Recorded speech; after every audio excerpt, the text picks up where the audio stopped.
Well, today's video is on not just a apologetic issue, it's on the apologetic issue. As I've so often said, how one views their origins will ultimately determine how they live their life. If you think that you're a function of chance, if you think the material facts fix all the facts, you're going to live your life by a different standard than if you know that you are created in the image of God and being conformed unto his likeness.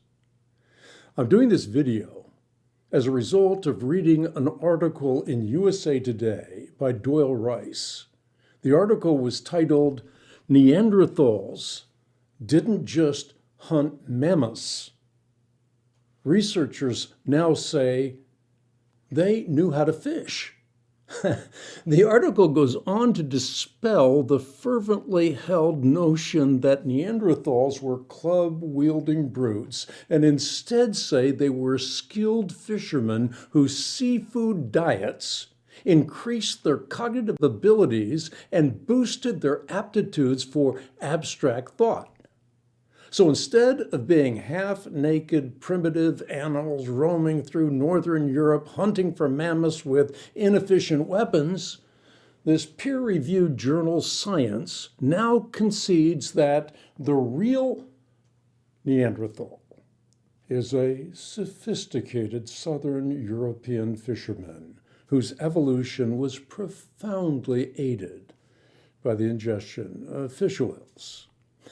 So as it turns out, Neanderthals were human beings after all, something we've been saying for years.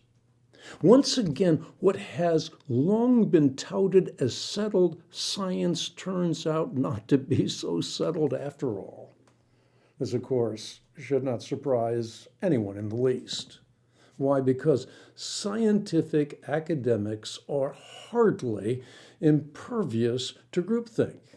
And that's particularly true when tenure, social dynamics, and grants are in play.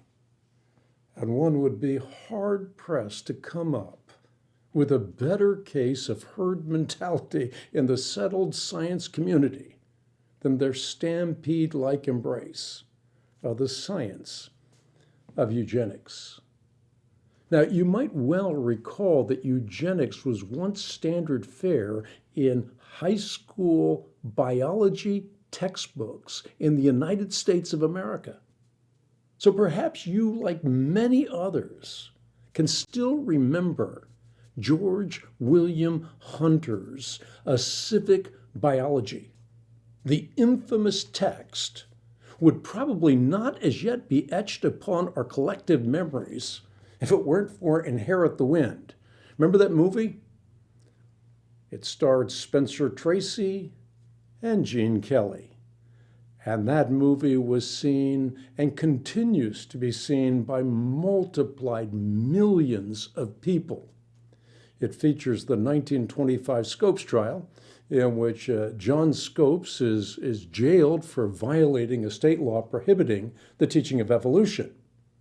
As a professed progenitor of progress, John Scopes used this biology textbook, Civic Biology, to convince impressionable students that humanity has an evolutionary hierarchy.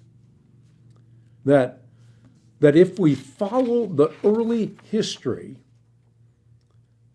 of man upon the earth, we find that at first he must have been little better than one of the lower animals. That at the present time there exist upon the earth 5 races or varieties of man.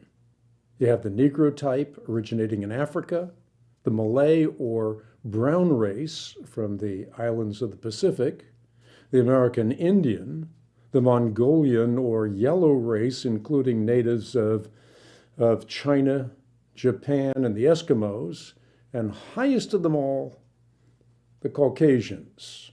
They're represented by the civilized white inhabitants of Europe and America. The text goes on to make a stirring case for the pseudoscience of eugenics. In fact, going so far as to say that the remedy for those not well born This is incredible. An American biology textbook.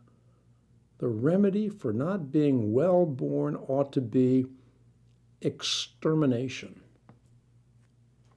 Apart from ongoing reparations, eugenics has largely faded into the shadowy recesses of history, but the evolutionary dogma that birthed it is as virulent today as it was back then.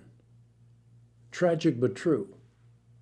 Charles Darwin is yet one of the most lauded luminaries in academic institutions around the world. Even his most racist ideologies are defended with a fervency matching that of the most socially deviant cults on the planet. And yet it was Darwin who famously said this. He said, at some future period, not very distant as measured by centuries, the civilized races of man will almost certainly exterminate and replace the savage races throughout the world. The break between man and his earliest allies will then be wider, for it will intervene between man and a more civilized state and some ape as low as a baboon. Dr. Benjamin Weicker rightly deduced that Darwin's ranking of races places the Caucasian at the top and down at the bottom, dangling at the edge of humanity, the Negro or Australian, who is just an evolutionary hair's breadth away from the anthropomorphous gorilla. It is more than sad to see the length to which credentialed scientists have stretched to prop up the decaying corpse of evolution. I've said this before, but Dr. Berlinski had it right. He said that Darwin's theory of evolution is the last of the great 19th century mystery religions. And as we speak, it is now following Freudianism and Marxism into the nether regions. And I'm quite sure, said Berlinski, that Freud, Marx, and Darwin are commiserating one with another in the dark dungeons where discarded gods gather. While insiders in the evolutionary community are aware of their theory's desperate condition, the general public is as yet in the dark. And that is precisely where you and I come in. In an age of scientific enlightenment, in the 21st century, we have the privilege to share the news that nothing could be more compelling in an age in which we ought to be able to think better than they did in the 19th century in forwarding the evolutionary paradigm. We ought to think better, and we ought to embrace the words in Holy Scripture. In the beginning, God created the heavens and the earth. That, of course, conforms very, very well with Big Bang cosmology. A beginning presupposes a beginner, an uncaused first cause. And that is precisely what God is. He spoke and the universe leapt into existence. So rather than being cowed by the evolutionary dogma, it's time for you and I to think critically about the implications of a theory that has wreaked havoc around the world. So long for now.